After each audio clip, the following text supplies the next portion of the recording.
Business, जैसे कि कोई भी बिजनेस होता है, जो बंदा ट्रेडर होता है, ताजर होता है, उसको आप क्या कहते हैं? मर्चेंट। तो हम अभी मर्चेंडाइजिंग एक्टिविटीज़ जो है उसको पढ़ना स्टार्ट करेंगे कि कोई भी जो आपकी बिजनेस एक्टिविटीज़ हैं, जो आपके मर्चेंडाइजिंग एक्टिविटीज़ उनको कैसे रिकॉर्ड किया जाता है।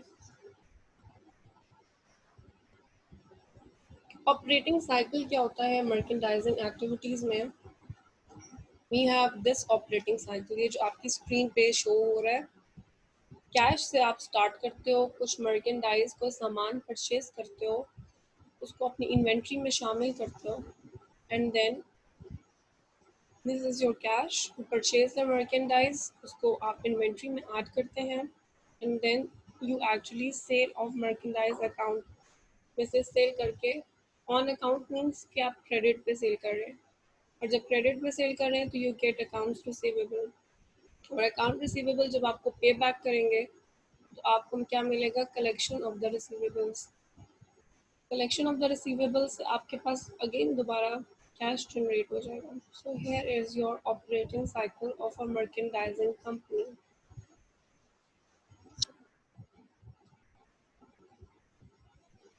अगर आप कंपैरिजन करें मर्केंडाइजिंग एक्टिविटीज़ को मैन्युफैक्चरिंग एक्टिविटीज़ के साथ, ये आपका जो मेरे पास जिस पे मेरा कर्सर है, ये एक मर्केंडाइजिंग कंपनी है, और ये एक्चुअली क्या करता है कि ये रेडी टू सेल जो प्रोडक्ट्स होती हैं उनको परचेज करता है, purchase inventory in ready to sell condition.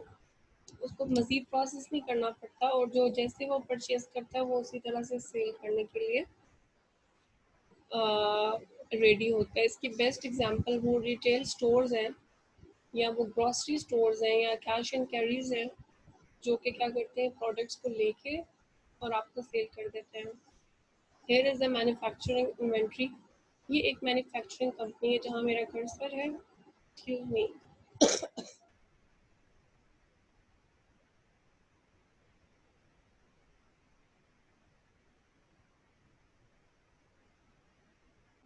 तो here is your manufacturing company, और यहाँ पे आपको पता है कि ये एक इन्वेंट्री ऑपरेटिंग साइकिल, बहुत कॉम्प्लेक्स किस्म का ऑपरेटिंग साइकिल फॉलो करने के बाद कोई प्रोडक्ट बनाएंगे और उसको सेल ऑफ करेंगे मार्केट में। होल सेलर्स और रिटेलर्स में क्या फ़र्क होता है? होल सेलर्स जो हैं ये मर्केंडाइज जो है वो ख़रीदते हैं डिफरेंट मैन्युफैक्चरर्स से, और उसको यही मर्केंडाइज सेल कर देते हैं रिटेलर्स को, और रिटेलर्स अल्टीमेटली हम कंज्यूमर्स जो हैं या जो पब्लिक है उसको ये मर्केंडाइज सेल करते हैं। तो जो होल सेलर्स हैं they link between the retailers and the manufacturers. बात समझ में आ गई है यहाँ तक? Yes ma'am. थैंक यू बेटा फॉलो अप के लिए साथ साथ। Yes ma'am. ताकि आप मेरे बोलने में थोड़ा प्रॉब्लम है, लेकिन आई होप कि आपको समझ में आ रही है। I am trying to understand the components of merchandising companies income statement। तो जहाँ हम बहुत सारी बातें करते हैं, तो अकाउंट्स एंड फाइनेंस के स्टूडेंट्स होने के लिहाज से, या जो हमारा अकाउंटिंग का स्कोप है उसके लिहाज से, वी हैव टू अंडरस्टैंड कि इनकम स्टेटमेंट में हम कैसे रिपोर्ट करेंगे इस एक्टिविटी को, या इनकी इनकम स्टेटमेंट कैसे बनेगी। ये एक जर्नल फॉर्मेट है इनकम स्टेटमेंट का, जिसमें आपको रेवेन्यूज नज़र आ रहे हैं। उसमें से cost of goods sold 540,000 less हुई हुई है और ग्रॉस प्रॉफिट निकला है। ग्रॉस प्रॉफिट में से एक्सपेंसेस कम हुए हैं और अल्टीमेटली क्या निकला है आपके पास, नेट इनकम। तो ये एक छोटी यानी कंडेंस्ड शॉर्ट फॉर्म में इनकम स्टेटमेंट आपको नज़र में आ रही है। ग्रॉस प्रॉफिट जो आपको रिपोर्ट हुआ है कॉस्ट ऑफ गुड्स सोल्ड निकालने के बाद, तो कॉस्ट ऑफ गुड्स सोल्ड क्या रिप्रेजेंट कर रहा होता है, it represents the expenses of goods that are sold to the customers. पहले आप लोग जनरली, जो जब हम नए बच्चे होते थे आप लोग अकाउंटिंग में, तो आपको डायरेक्ट पहले सीखने के लिए बताया गया था revenues minus expenses is equals to profit. अभी हमने बाइफरकेट कर दिया है, अलग कर दिया है, कॉस्ट ऑफ गुड्स सोल्ड को अलग कर दिया है, एक्सपेंसेस को अलग कर दिया है। कॉस्ट ऑफ गुड्स सोल्ड जो है वो आपकी यहाँ पे है revenues minus cost of goods sold. तो ये जो कॉस्ट ऑफ गुड्स सोल्ड है, ये वो सारे वो एक्सपेंसेस हैं जो कि कस्टमर को सेल करने में जो प्रोडक्ट को लगे हैं, कंडीशन में लाने में लगे हैं, वो सारे एक्सपेंसेस हैं। उनके अलावा जो भी एक्सपेंसेस हैं वो यहाँ लिखे हुए हैं 270,000। जैसे कि आपका एडमिनिस्ट्रेशन एक्सपेंसेस होता है, या आपके सेल्स एंड मार्केटिंग एक्सपेंसेस हैं, वो इन एक्सपेंसेस में रिपोर्ट होंगे। लेकिन जो उस प्रोडक्ट को सेल करने में जो एक्सपेंसेस हुए हैं, कॉस्ट ऑफ गुड्स सोल्ड, यहाँ रिपोर्ट हो रहा है। यहाँ तक बात समझ में आ रही है? Yes ma'am. गुड। अच्छा, नेक्स्ट देखते हैं जी। अच्छा, आपको अकाउंटिंग पॉइंट ऑफ व्यू से अगर आप देखें, तो क्या आपको ये जो सामने एक एक्सट्रैक्ट नज़र आ रहा है जर्नल लेजर का, क्या इससे आपको कुछ आइडिया हो रहा है कि ये किस चीज़ का लेजर है और हमें क्या इंफॉर्मेशन दे रहा है? एनीबडी ऑफ यू प्लीज़,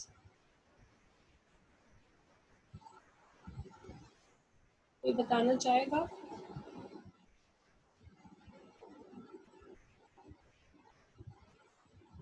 ये एक अकाउंट्स रिसीवेबल का लेजर है, जिसमें ये आपके डेबिट साइड है, ये आपकी क्रेडिट साइड है। यहाँ आपने उसकी ट्रांजेक्शन लिखी हुई है डेट के साथ, डेबिट 10,000, उसका बैलेंस 10,000 था। फिर उसके बाद क्रेडिट हुआ, क्रेडिट के बाद बैलेंस कितना रह गया, 10,000 क्रेडिट, इसमें से 3,000 भी लेस हो चुका है, तो टोटल 7,000 आपके पास रह गया। ये तो बात समझ में आ गई। एक लेजर अकाउंट है, जैसे लेजर आप टी अकाउंट बनाते हो, टी अकाउंट को अगर इसका कॉलम्स में बनाए तो वो इस तरह का बनता है। तो कह रहे जर्नल लेजर जो है वो बहुत इंफॉर्मेशन तो देता है, लेकिन ये हमें डिटेल इंफॉर्मेशन नहीं देता जो हमें बिजनेस ऑपरेशंस के लिए चाहिए होती है। हमें चाहिए वन बाय वन इंफॉर्मेशन। हमें टोटल कस्टमर से जो पैसे देने हैं वो 7,000 है, लेकिन क्या हमें पता है कि ये 7,000 हमें किस किस कस्टमर ने देने हैं? इस इंफॉर्मेशन ये जो अभी आपकी स्क्रीन पे नज़र आ रही है, we don't know anything. Okay, तो अब हम क्या करेंगे, कैसे पता करेंगे कि किसने हमारे पैसे देने, हु ओज अस द मनी? तो व्हाट वी डू इज कि हम सब्सिडरी लेजर्स देखते हैं। ये कौन सी लेजर है जिस पे मेरा कर्सर है? These are subsidiary ledger accounts. जो हम पहले देख रहे थे वो एक कंट्रोल अकाउंट था, वो एक समराइज्ड फॉर्म थी। जो अब हम देख रहे हैं वो सब्सिडरी लेजर्स हैं। सब्सिडरी लेजर्स में क्या होता है,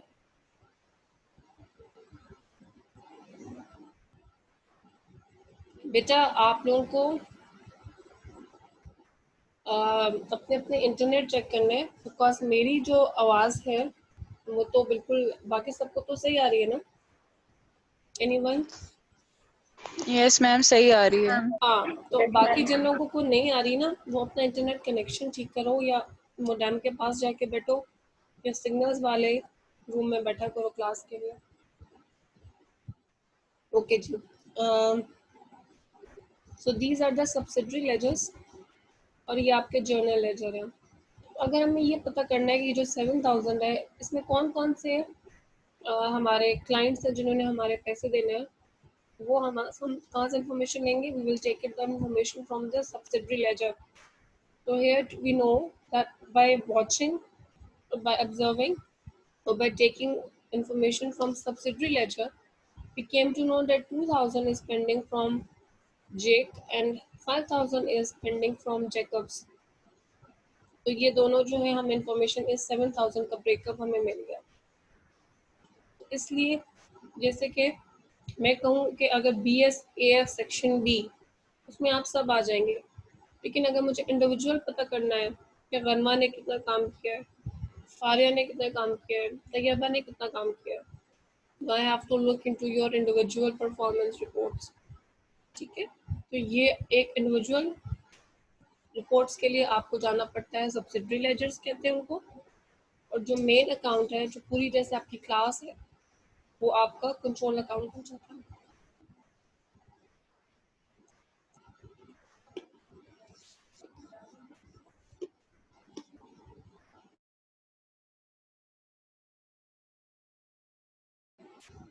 आपकी स्क्रीन पे दो अप्रोचेस नजर आ रही हैं आपको अकाउंटिंग की फॉर मर्केंडाइज इन्वेंट्रीज.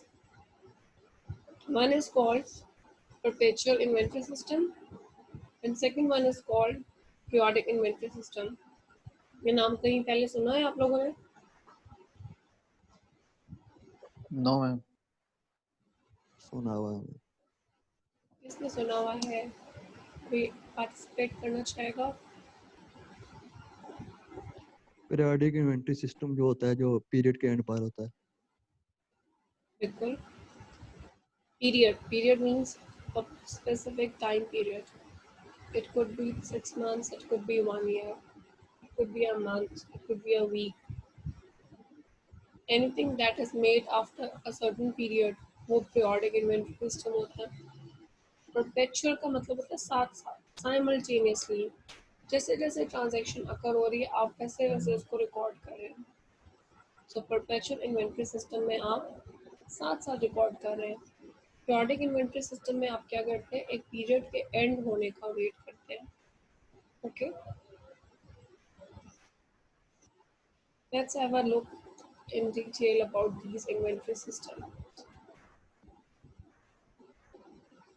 जी, सबसे पहले हमने क्या सीखना है? अब ये हमारा लर्निंग ऑब्जेक्टिव 3 है कि हम अकाउंट फॉल करें परचेजेस और सेल्स को मर्केंडाइज का इन अ परपेचुअल इन्वेंट्री सिस्टम. अगर हम एक inventory system, perpetual inventory system follow कर रहे हैं, तो उसमें हम जो भी मर्केंडाइज या इन्वेंट्री हमने सेल या परचेज की है उसको कैसे रिकॉर्ड करेंगे वो देखते हैं. So today we will mainly focus on perpetual inventory system. Here is the definition. जी, कोई रीड करना चाहेगा? बिकॉज आज आप सबकी आवाज़ मुझसे बेहतर है. गनवा प्लीज बेटा इसको रीड कर दोगी, जो स्क्रीन पे डेफिनेशन आ रही है आपकी. A system of accounting recorded merchandising transactions as they occur. When merchandise sold, two entries are necessary: one to recognize the revenue earned sale, and second to recognize the related cost of goods sold. Very good. अगर अब हम इसको हम components में read करें कि ये क्या है? It's a system. पहली लाइन से रीड करो. A system of accounting recorded merchandising transactions as they occur. जी, ये एक सिस्टम है जिसमें आप अकाउंटिंग को रिकॉर्ड करते हैं, किसमें? मर्केंडाइजिंग ट्रांजैक्शंस को. कब? एज दे अकर. ठीक है, इसको हाईलाइट कर लेना आपने अपने पास. अभी अगला पार्ट पढ़ो, सिर्फ यहाँ तक, सेमीकोलन तक पढ़ो. When merchandise sold, two entries are necessary. जी, दो, जब भी मर्केंडाइज सेल की जाएंगी दो एंट्रीज आपको जरूर करनी है. कौन कौन सी? One to recognize the revenue earned. जी, पहली है कि आपने रेवेन्यू, जो इनकम आपको सेल्स करने से मिली है, और second? Second to recognize the related cost of goods sold. Thank you बेटा, थैंक यू सो मच. तो ये आपका एक पर्सपेक्टिव है परपेचुअल इन्वेंट्री सिस्टम को देखने का. रोमान, आपका हैंड रेज हुआ था, बताएं. No ma'am, by mistake. तो बाय मिस्टेक आपने हाथ चलो अब अगर बाय मिस्टेक हो गया तो नेक्स्ट डेफिनेशन का जो पार्ट है वो आप पढ़ो, ये वाला। This system provide complete and up-to-date record of inventories of material, work in process, finished goods are maintained. Exactly. So you have three types of inventories in different stages. एक होता है raw material या materials, दूसरा होता है work in process, and तीसरा है आपके पास finished goods. रॉ मटेरियल आप लोग जैसे ही परचेज करते हो वो रॉ मटेरियल होता है. वर्क इन प्रोसेस मींस अभी वो फिनिश गुड नहीं बना लेकिन रॉ मटेरियल को कुछ आपने प्रोसेस कर लिया, ये मिडल स्टेज होती है. इसी तरह आपके पास फिनिश गुड्स आते हैं. इट मींस जो मर्केंडाइज है आपका, ठीक है, उसमें आपके पास उसको आपने 3 कैटेगरीज में डिवाइड कर लिया. कौन कौन सा? Material, work in process, finish goods. तो ये आपको अपने पास रिकॉर्ड मेंटेन करना पड़ता है. एक स्पेसिफिक डेट पे आपके पास रॉ मटेरियल कितना है, वर्क इन प्रोसेस कितना है, फिनिश गुड्स कितना है. इसका क्या मतलब है कि आप जो भी परचेज करोगे, ये फर्स्ट सर्कल जो है हर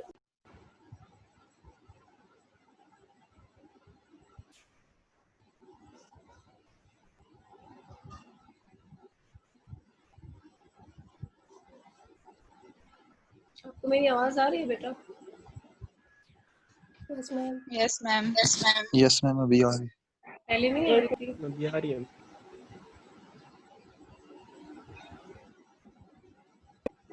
डिस्कनेक्ट हो गया था. कहाँ तक पढ़ा था? अब स्क्रीन शेयर हो रही है? Yes. Last ma'am. बात जो आपने सुनी थी वो क्या थी? Raw materials. अच्छा, तो you have 3 types of inventories, जिसमें एक है आपके पास रॉ मटेरियल, एक है आपके पास वर्क इन प्रोसेस और एक है आपके पास फिनिश गुड्स.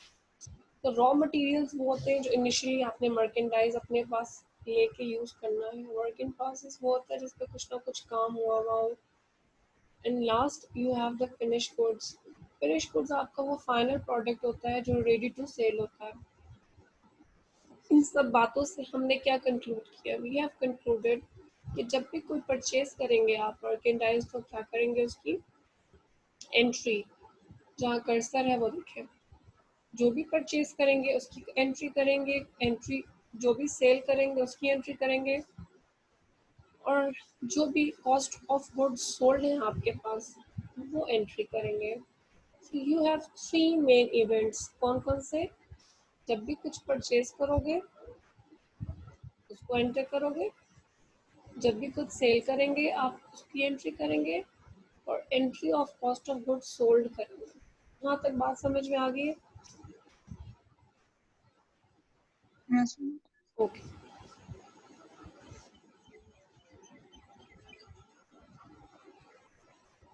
अगर हम ओवरव्यू देखें, मैं एक और स्ट्रेप्सिल ज़रा मुंह में डालूं, थोड़े एक खाने से मेरे थ्रोट बेहतर हुआ. परपेचुअल इन्वेंट्री सिस्टम क्या होता है? Under the perpetual inventory system an entity continually updates its inventory records to account for additions to and subtractions from the inventory for such activities. जी, अभी मैं नॉमिनेट कर रही हूँ किसी को. कौन रीड करना चाहेगा? Tayyaba is there? Yes distortion तो नहीं आपके सिस्टम में? अगर नहीं है तो can you read? Yes ma'am. जी प्लीज. ये जो स्क्रीन में आपके पास स्लाइड नजर अंडर आ रही है, जरा द आराम से रीड करो इसको. Under the perpetual inventory system, an entity continually updates its inventory records to account for additions to and subtractions from inventory for such activities.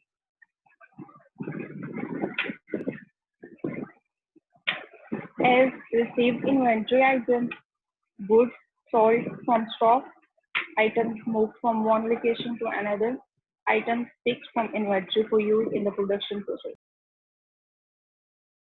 Thank you बेटा. जी Faria, where is Faria Malik?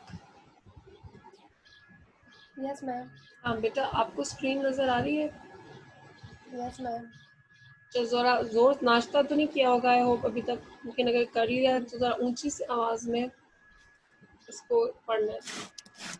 Okay, ma'am. Under the perpetual inventory system, an entity continually updates its inventory records to account for addition to and subtraction from inventory for such activities as received inventory items, goods sold from stock, items moved from one location to another, items picked from inventory for use in the production process. जी thank you बेटा Taiba and Faria. Under the perpetual inventory system अपना record entity जो है वो continuously update करती है अपनी inventory records को। किसी भी किस्म की एडिशंस और किसी भी किस्म की subtractions from inventory for such activities, जैसे कि कोई इन्वेंटरी आइटम्स उसने रिसीव किए उसको रिकॉर्ड करेंगे, जो गुड्स उसने स्टॉक में से सेल कर दिए उसको रिकॉर्ड करेंगे, items move from one location to another उसको रिकॉर्ड करेंगे, in items picked from inventory for the use in production process. देखिए इन्वेंटरी आप लेते किस लिए हैं? प्रोडक्शन करने के लिए। जो भी रॉ मटेरियल लेते हो तो पर्पस है कि आपने उसको यूज़ करना है अपने प्रोडक्शन प्रोसेस में। तो जो भी इन्वेंट्री आपने प्रोडक्शन प्रोसेस में भिजवाई है you will actually record that also. So ये 3-4 स्टेप्स हैं जो कि आपको परपेचुअल इन्वेंट्री सिस्टम में रिकॉर्ड करने होंगे। जी क्वेश्चन है किसी का यहाँ तक? Okay, here are some advantages. Boys में से कौन पढ़ना चाहेगा? Any volunteer?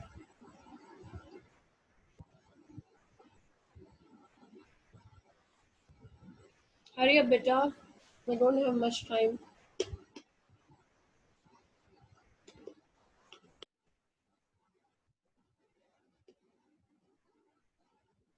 वरना बेटा आप पढ़ दो। Thus, a perpetual inventory system has the advantages of both providing up-to-date inventory balance information and थोड़ा requiring सा लाउड, आवाज बहुत दूर से आ रही है। a reduced level of physical inventory counts. However, the calculated inventory levels derived by a perpetual inventory system may gradually diverge from actual inventory levels due to unrecorded transactions or theft. So you should periodically compare book balances to actual on-hand quantities, typically using cycle counting, and adjust the book balances as necessary. Ji, perpetual inventory system has the advantages of both providing up-to-date inventory balance information. सबसे पहले वो up-to-date information बता रहा है और physical inventory counts जो है उसका रिड्यूस लेवल देता है। वो कह रहा ज़रूरी नहीं है कि जो आपने कैलकुलेट किया वो बैलेंस वो थोड़ा सा बिल्कुल वैसे ही हो जैसा कि एक्चुअली में हो, यानी आपके जो काउंट्स हैं वो और actual count of inventory different भी हो सकता है। वो ये कह रहे हैं इसको आप क्या करने के लिए आप यूजुअली जो है वो साइकिल काउंटिंग करते हैं और अपनी बुक बैलेंसेस पर एडजस्ट कर लेते हैं। जी नेक्स्ट बेटा, next paragraph. Perpetual inventory is by far the preferred method for tracking inventory, since it can yield reasonably accurate results on an ongoing basis if properly managed. The system works best when coupled with a computer database of inventory quantities and bin locations, which is updated in real time by the warehouse staff using wireless barcode scanners or by sales clerks using point of sale terminals. It is least effective when changes are recorded on inventory cards, since there is a significant chance that entries will be made incorrectly, or will not be made in a timely manner. Thank you बेटा। इसमें वो कह रहा है कि perpetual inventory system जो है ये मैम ऊपर वाले में दोनों अकाउंट डिफरेंट कैसे होंगे? बेटा देखो ये यही बात कर रहा है ना अभी कि आपने वो अपने पास रिकॉर्ड में कर लिया, सेल कर दिया आपने सपोज, ठीक है, और आपने उसकी एंट्री रिकॉर्ड कर दी कि इतने 10 आइटम्स आपके सेल हो गए, लेकिन जब आप स्टोर में जाओगे वो अभी तक उठाए नहीं गए वहां से, ठीक है, पेपर वर्क में तो आपने उसको कर लिया, लेकिन काउंटिंग में तो अभी भी Unbalanced स्टोर में total. पड़े हुए हैं, तो इसलिए इनबैलेंस हो गया क्या एक्चुअली में जो पड़ा हुआ था और जो आपके पास उसमें स्टोर हाउस में पड़ा हुआ था और जो आपने अकाउंट में किया, इन दोनों में आपके पास डिफरेंस आ गया। तो इस तरह से होगा। फारिया ने क्वेश्चन पूछा था ये। मैम तैयबा हूँ। जी तैयबा समझ आ गया अब Yes, ये डिफरेंस कैसे हुआ।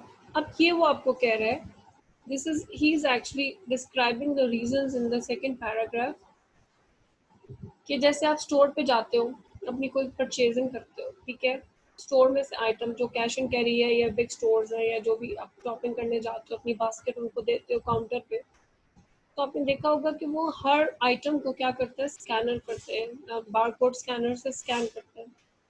उसका पर्पस क्या होता है कि उनके पास एक इन्वेंट्री सिस्टम इंस्टॉल्ड है।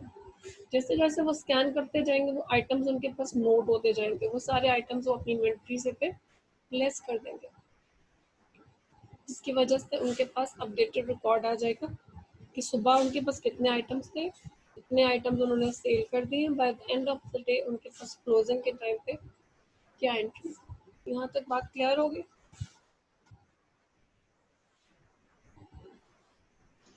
Yes, ma'am. ठीक है जी, एंट्रीज हम स्टार्ट करेंगे। नेक्स्ट जो सेशन है आप लोग जल्दी से ज्वाइन बैक करें। मैं ज़रा अटेंडेंस ले लूँ इस सेशन का, क्योंकि only 3 minutes are left for the meeting to get ended। तो अभी आपने क्या करना है, जल्दी से वही लिंक दोबारा से उसमें जाके उसकी वेटिंग रूम में पहुंचे। मैं आप सबको इकट्ठा ऐड कर लेती हूँ, ठीक है, ओके, इज इट क्लियर बच्चों? ठीक है, क्योंकि we have to restart it, ये अभी 2 मिनट में 3 मिनट में एंड हो जाएगी। okay, ma'am. ओके बेटा, see you. Okay ma'am. Okay. Okay, ma'am.